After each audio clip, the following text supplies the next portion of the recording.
Welcome back to Fantasy Baseball 360 here on CBSSports.com. And, of course, we're now on to our roster trend segment brought to you by LG Cinema 3D. All right, guys, we take a look at the most viewed players list here, and we got the top 10. A couple of guys we're going to be focusing on are a guy in the minors in Johnny Giavotella and Jake Westbrook, a veteran type, and someone just off the list who you don't see in that top 10 is Addison Reed. But let's start off with Giavotella. Now, good minor league numbers. No one would deny that. But in the 46 games, granted a small sample size, in the majors, only a 247 batting average. Yeah, he got the call up. They said they wanted a right-handed bat in the lineup. They were going off. There was Dayton Moore, I believe, was going off on how many left-handed bats they have, and Giavotella was there. Not a lot of power. He's got a good average. Chris Getz also plays second base. Today he started designated hitter. Right. So they want him in the lineup. They're going to get him in the lineup somehow. Falou was playing second base today. It wasn't even Getz. Right. and I think Giavotella is the best option of the three of them, but because he's not going to play regularly, because he's so unproven in the majors and it actually went very poorly last year, I think it's kind of a wait-and-see thing with him. Outside of AL-only leagues, obviously if you're in a league that deep, you have to pick him up, but otherwise, wait and see. Jake Westbrook is a veteran type who's pitching very well, 6-1, off the best outing of the year for him. I mean, he's been really, really good. I mean, I didn't expect him to be this good.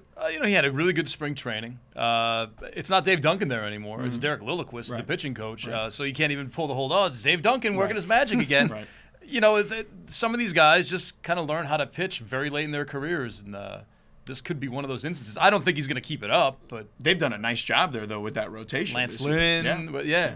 He would have to have really turned a corner, I think, to be even halfway relevant in fantasy all season long, because he's 34, so he's old. 4.27 career ERA, 1.39 career WHIP.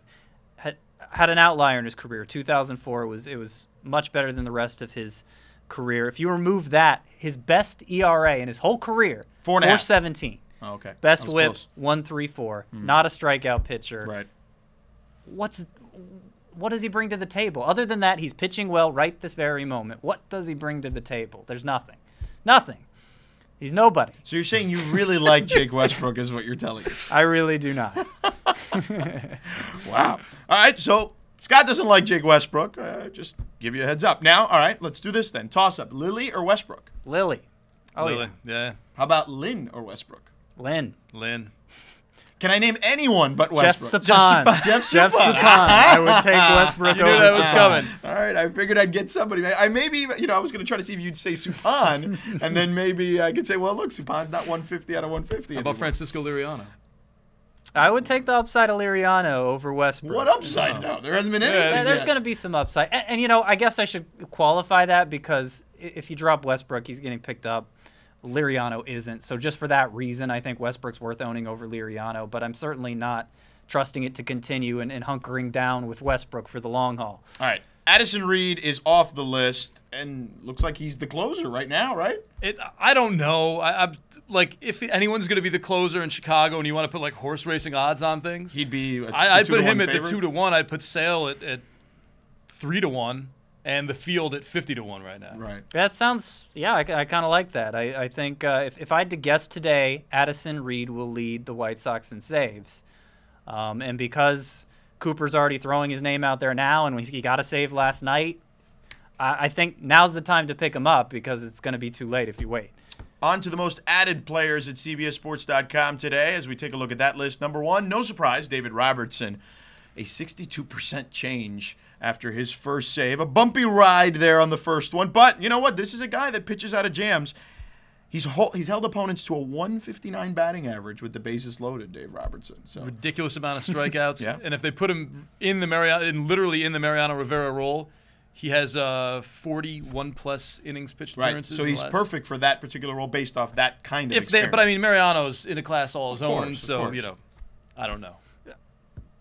I had, what did I have Robertson in my top 10? I had him 5, and that was even recognizing some risk there with Soriano, which, look, Soriano struggled last night too. Right. I think it's really Robertson's job to lose. And looking at his numbers, I mean, if he wins it, Fantasy-wise, he might be better than Mariano Rivera. Much better strikeout rate. He had a 1.08 ERA last year. It doesn't get better than that. Here are a couple of trades I took off CBSSports.com today, and I want to ask you who won this trade, okay? We're going to go through these quickly. Markakis, Robertson. I think Robertson won that trade. Me too. Middlebrooks? Robertson? Yeah. Robertson. Yeah, then that's a Robertson win. Okay. Yeah. Axford. That one, I could see Axford as the win for I had Axford 3 and Robertson 5, so Axford. Wainwright. Wainwright, I would take the starting pitcher in most cases. Yeah, I'd go Wainwright too. Wandy. So, yeah, same on Wandy? Wandy. That's closer. If tonight someone says David Robertson is the closer for the New York Yankees, then I go Robertson. But because they haven't actually done that yet, Wandy's having a great year. I like that reasoning, yeah. Okay. Jeff Samardzija is outside that most added list, and Brett Myers is as well. Now, let's start off with Samardzija. He's a guy who's got ridiculous splits. At home, 2-0, 0.81 ERA. On the road, not so good. 2-1, still got the wins, but 6.06 ERA.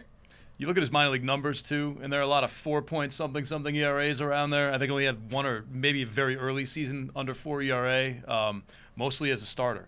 He's a strange guy to figure out. I mean, on one hand, you want to say he's progressed to the point where he's become a very good pitcher, regardless of what the splits are, because overall he's looked nice. On the other hand, you want to say his minor league track record suggests that, he's an older guy, went to Notre Dame. We remember him from college. Mm-hmm. He's not like one of those 19-year-olds who came in. I don't know which way to fall in Samardzija. Because of that, I've been avoiding him in all the leagues. I'm buying into him now. I think you look at his breakdown, the 6 starts. You can divide it home and away, but at the end of the day, it's 2 crummy starts, 4 really, really good, dominant starts. And this is a guy who throws 96 miles per hour deep into games, more than a strikeout per inning, doesn't have control issues, is RP eligible, as much as that matters in head-to-head points leagues. And I think we're looking at a top 30 pitcher here in fantasy. I'm to the point with Samardzija that I need a good reason not to start him. Brett Myers is only up 8%, and he's 8 for 8 in saves, and ERA under 1. Why aren't more people running towards Brett Myers? I think people are afraid that he's going to be traded. I mean, that's been dogging Myers for a while. He's going to get traded, and then he's going to lose his job. But with the closer market the way it is right now, if he gets traded, and the same thing goes for Brandon League, what's to say he's not going to get traded to a team that needs a closer? Right. And he'll be the closer there. Sure, absolutely. And I think that's why he's finally coming up a little bit. He's only at 67% owned. Mm-hmm. I mean, the way he's been pitching, forget about the fear of him getting traded. Mm-hmm. The way he's been pitching, I think, justifies at least 80% owned. Yeah, no, definitely. He was very scary coming into the season. The trade risk, people didn't know if he was going to be good. He hadn't closed in forever. Right. People thought the Astros were going to be the worst team in baseball. That's looking like it's not the case. And for those reasons, and all the turnover at the closer position, one of the 16 guys who's kept his job is Brett Myers, and he's been nearly perfect doing it. Just 1 home run allowed. That's really the only blemish. And with the Astros looking like they might at least approach 500. Why would they trade him, right? Myers is a top 20 reliever, I think, easily. Mott or Myers? I would go Mott still. Yeah, I would too. Okay.